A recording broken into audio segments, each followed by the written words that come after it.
Joining me now, Fox News contributor Mercedes Schlapp, political analyst Gina Loudon, who also serves on the Donald J. Trump for President, Inc. Advisory Board, and former Hispanic Chamber of Commerce official Pablo Manriquez, who has also served as a former DNC official. Welcome to all three of you tonight. I want to start with this. I want to ask this question to all three of you. Merit-based, good or bad? Mercedes, let's start with you. It's good, and let me tell you why. The left is going to jump and say this is racist. They're going to make all these accusations.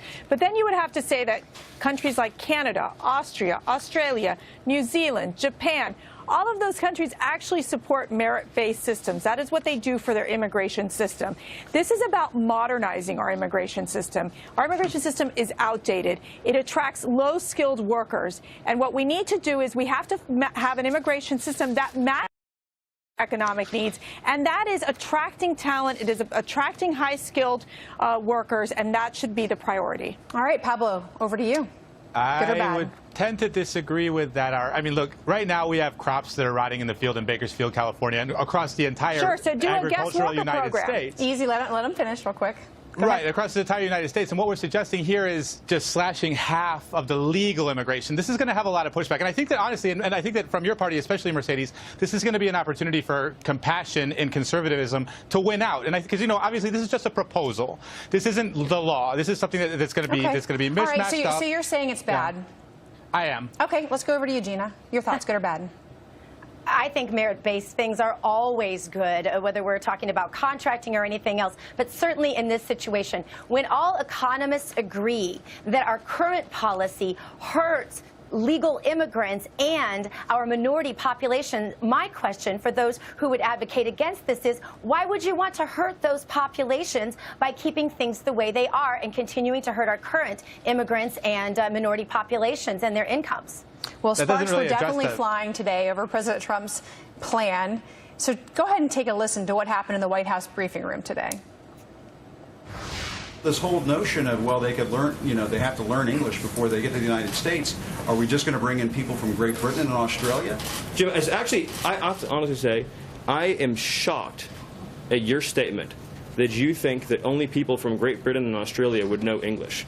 It's actually, it reveals your cosmopolitan bias to a shocking degree that in your mind, no, this is an amazing moment. This is an amazing moment. That you think only people from Great Britain or Australia would speak English is so insulting to millions of hardworking immigrants who do speak English from all over the world. Jim, have you honestly never met an immigrant from another country who speaks English outside of Great Britain and Australia? Is that your personal experience? Of course there are people who come. But that's not what you said, and it shows your cosmopolitan bias. And I just want to say, it sounds like you're trying to engineer the racial and ethnic flow of people into this country. Jim, that is one of the most outrageous, insulting, ignorant, and foolish things you've ever said. And for you, that's still a really the notion that you think that this is a racist bill is so wrong and so insulting. Definitely got very heated there. One of the things Stephen Miller also said, though, is that this would eliminate chain migration. Essentially, someone is brought into this country on the current system, then they can bring their family members. They might bring somebody who's elderly, who might immediately go on public assistance. That person can also bring in a family member. Pablo, explain to us why this is not a good new policy. Well, I think that I agree with Eric Bolling, what he said earlier about how, you know, they rolled out a policy earlier today with the president, Senator Cotton, and so on. But having Stephen Miller come out here and kind of, you know, provide red meat for the briefing room was probably not the best way to sell it. I'm not going to sit here and call this bill racist or anything like that. I think that the left should be above that. But I also think that the administration needs to sell it with a little bit of a softer touch if they actually want to encourage people in the center, which they have not been able to do on any of their policy proposals so far. It sounds like you could almost support it. You're saying a soft touch. But, you know, I want to go over to... I think that as it rolls forward, there's going to be things that are added to it, and there is an opportunity to negotiate. I don't think there's going to be 50% reduction in immigration. I don't think that anybody's going to go for that. It could be something better. It's certainly going to be tough to get this passed. Mercedes, Senator Lindsey Graham has already basically said if this were to become law, it would be devastating to his state's economy. Well, it's interesting because, you know, I agree with Pablo. In fact, I think it's going to be very difficult to push this bill through Congress. You know, I think that for the White House, it would have been smarter to build out more of a listening session.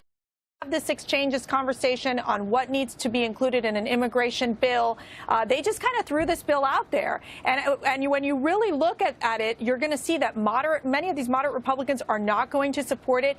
Mitch McConnell doesn't even have room in the legislative calendar to add an immigration reform bill to the calendar this year. They can't even, they've got to get through tax reform, for crying out loud, and they've got to get a legislative victory. And that's what, if I were the president, that's what I would be talking about. Such a good point. And that's why some people say that this was more of this administration sort of playing to his base.